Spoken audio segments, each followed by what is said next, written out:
Bueno, antes de revisar el tema, pues quiero saludarlos, decirles que espero que se encuentren bien. Pues ahora la situación que estamos viviendo pues es un tanto complicada. Sin embargo, pues aquí seguimos tratando de darles el conocimiento lo más que podemos y actuando con los recursos que tenemos.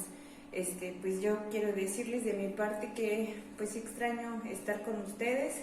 No es igual estar de esta manera, pero pues así nos toca en este contexto histórico. Somos parte de un contexto, de un suceso histórico que está pasando en el mundo, pero pues aquí estamos, ¿no? Ay, es que siento que ya lo aquí, bueno, no importa.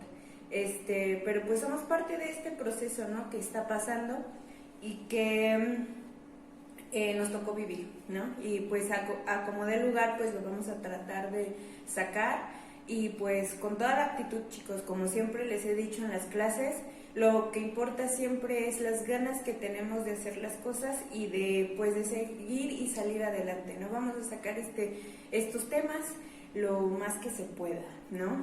Y pues igual los invito a que cualquier duda, cualquier cuestión que ustedes tengan respecto a los temas o también cualquier sugerencia, pues háganmela saber a partir de los correos que le mandan a la directora y con gusto se los responderé. Yo creo que todos estamos en esta sintonía de poder ayudarlos lo más que se pueda, ¿de acuerdo? Pues vamos a empezar con el tema del día de hoy. Si ustedes más o menos recapitulan qué es lo que estamos viendo o qué era lo que estábamos tratando de analizar en estos temas de historia universal, pues son el Medio Oriente, ¿sí? El Medio Oriente y los conflictos que ahí existen. Hoy toca revisar las tensiones en el Medio Oriente y la lucha por el petróleo. Ya se los había comentado, vuelvo al video de Why Siria, en donde nosotros habíamos revisado por qué existen constantes tensiones y constantes luchas en esta zona. Es una zona con inmensos recursos petroleros, es de las zonas más ricas precisamente por lo mismo, ¿no? Y bueno, vamos a ver de dónde van a comenzar todos estos conflictos. Nos vamos a ir a Irak, al estado de Irak, y vamos a remontarnos al año de 1990. En este año, el presidente de este país, Saddam Hussein, tiene una determinación de sacar a su país de cierta crisis económica que estaban viviendo, y entonces decide invadir Kuwait, que era una zona bastante prolífera en recursos petroleros. Era una zona que tenía bastantes reservas y también pues le estaba yendo muy bien. Aquí, ¿cuál es la cuestión? Esta zona, después de la Primera Guerra Mundial, es controlada por el Estado británico, y después que pasa lo de la Guerra Fría, es controlado por el Estados Unidos de Norteamérica, ¿sí? Ahora, Saddam Hussein va pensando una estrategia para poder ocupar este territorio. Él estaba reclamando que desde antes que se hiciera la repartición de toda esta zona, ellos ya eran parte o ya tenían incorporado a Kuwait, pero pues por una determinación se había dejado pues este territorio así, porque pues querían los recursos. Entonces Saddam Hussein alegaba esto, y el 2 de agosto de 1990 entra con tropas a invadir esta zona de Kuwait, y esto obviamente va a alentar a que se lleven a cabo diversos enfrentamientos entre el Estado de Irak y Kuwait. Pero Kuwait, como era un ataque sorpresa, no se lo tenía y sus tropas fueron rápidamente vencidas. Irak toma como estrategia el tomar rehenes para así poder negociar en un punto determinado el control de esta zona. Entonces toma rehenes, pero no cualquiera, toma rehenes occidentales. ¿Qué quiere decir? Estados Unidos, Reino Unido, España, Portugal y demás. Bien. Ahora, Apenas se tuvo noticia de esto en la parte occidental, rápidamente la Organización de las Naciones Unidas, que ahora era el organismo rector de todos los conflictos o el mediador de todos los conflictos, hace una intervención en una asamblea de seguridad de las Naciones Unidas. Y entonces, en esta asamblea toma o considera que este ataque era bastante agresivo. Dice también que al que hizo este ataque se le deberían de poner sanciones económicas, porque lo que hizo pues no estaba bien, malo, Irak malo. Y siguiente, dieron su permiso para el uso de la fuerza contra el Estado que había creado todo este ataque a Kuwait, porque, oh Dios mío, ¿cómo lo iban a hacer? Y entonces, Estados Unidos y Reino Unido estaban tratando de generar un plan de ataque, un plan de acción, y convocan a los diferentes países a generar un frente contra Irak. Aquí hay algo importante que quiero decirles. ¿Por qué Estados Unidos, siendo una de las potencias militares más grandes, de hecho la número 1 del mundo, llama a los países, a otros países, a que lo ayuden contra Irak? Bueno, el contexto de Irak es el siguiente. Irak es una de las cuartas potencias militares en el mundo. Entonces tiene tecnología de punta, tiene cañones de punta, tiene todo de primer nivel, bueno, para este entonces. Cosa que Estados Unidos temía que si los atacaba, pues iba a crear como mucha tensión. Y sobre todo, pues sus tropas se iban a ver debilitadas muy fácilmente. Entonces pide el apoyo internacional y pues va generando o moviendo los alfiles y sus estrategias y demás. Y ahora sí, llegamos a la parte del conflicto armado. Ya vamos a empezar con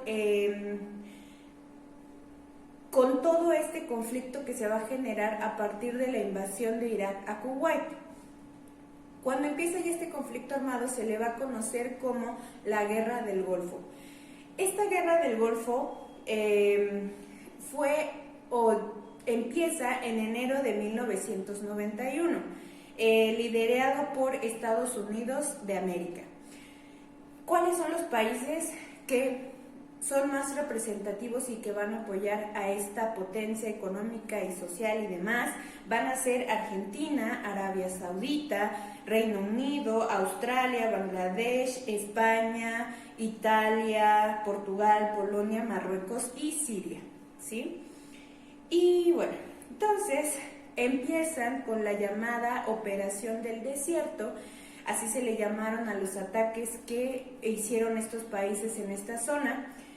Y para esto, aviones bombardearon toda esta zona de Kuwait para lograr expulsar a las tropas iraquíes.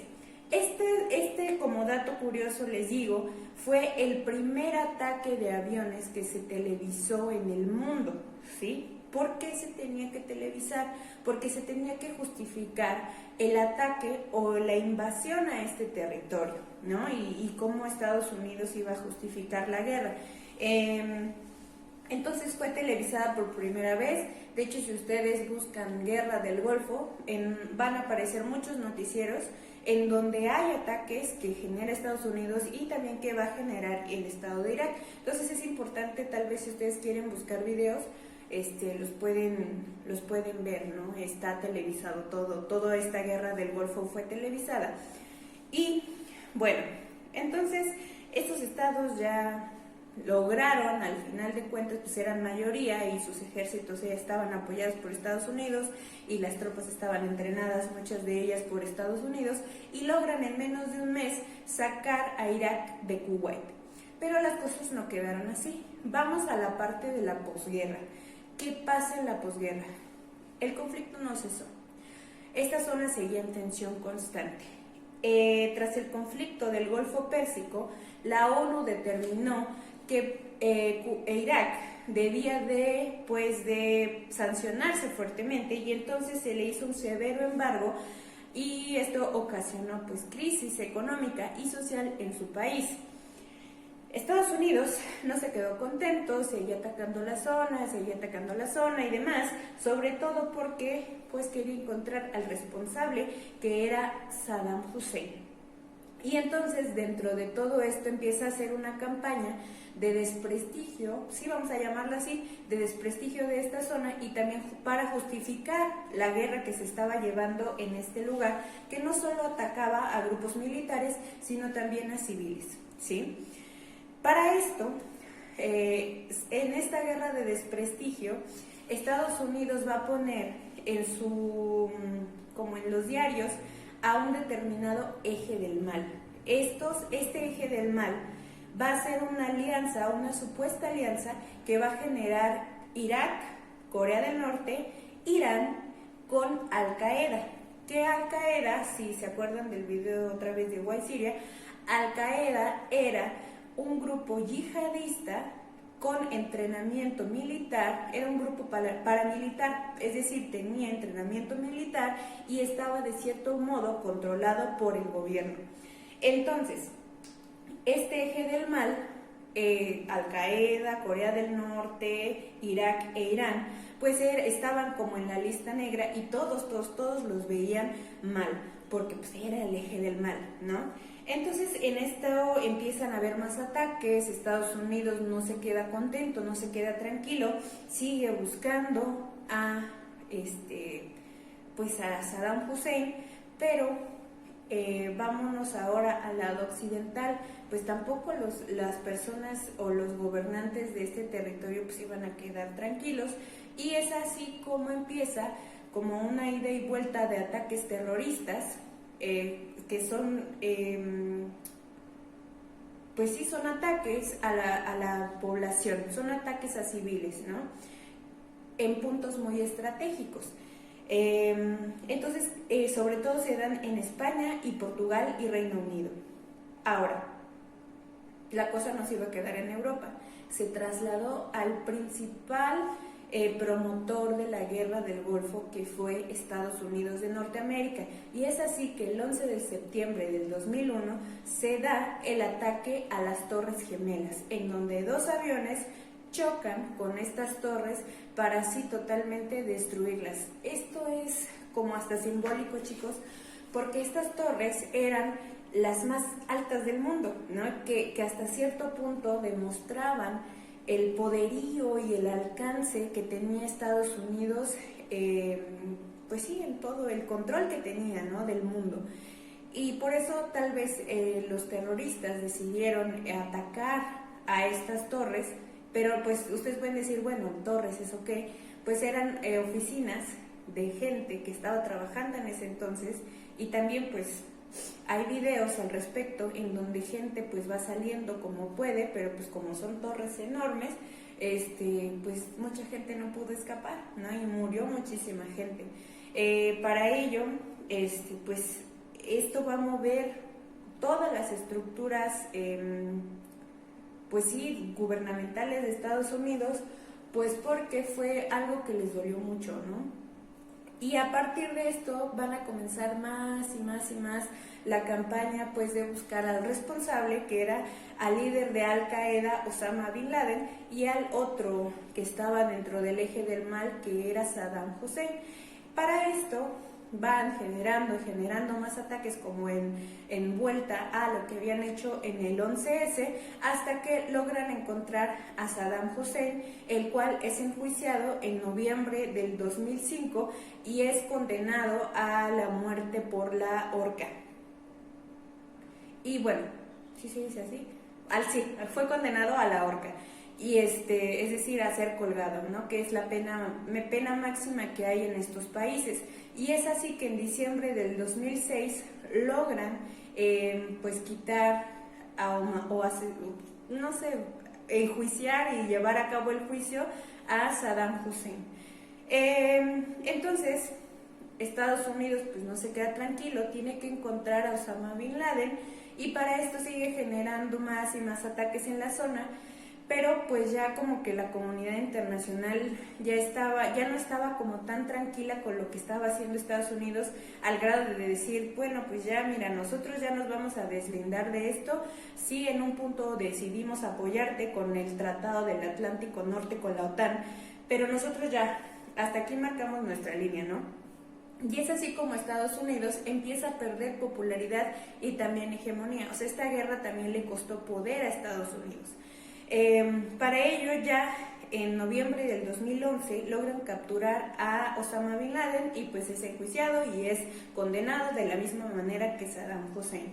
Ahora, estas son las consecuencias que trajo la guerra del Golfo, pero a la fecha todavía siguen existiendo conflictos en esta zona. O sea, esta guerra no ha parado. De hecho, apenas recién ustedes me preguntaron si la Tercera Guerra Mundial estaba como a punto de estallar y demás.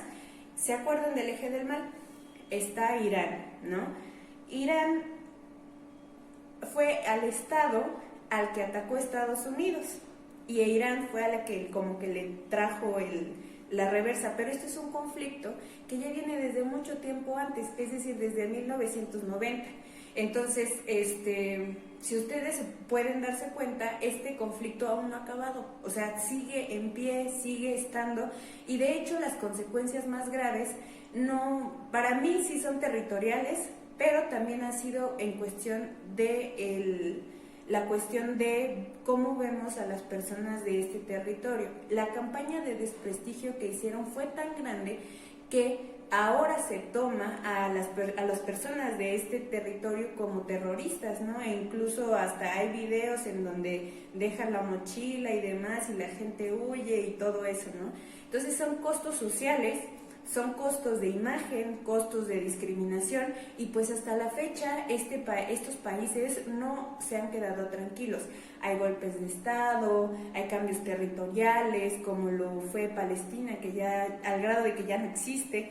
Entonces, sí le ha costado mucho a este territorio, sobre todo el tener las reservas. Le ha dejado mucho y le ha costado mucho, ¿no? Le ha dejado porque es una de las zonas más ricas, como los Emiratos Árabes, en Dubái y demás, y le ha costado porque alrededor de estos países en donde hay grandes riquezas, existen personas que están sufriendo. Entonces eso se lo dejo ya como reflexión, hagan el ejercicio y si tienen dudas, coméntenmelo, ¿de acuerdo? Nos vemos.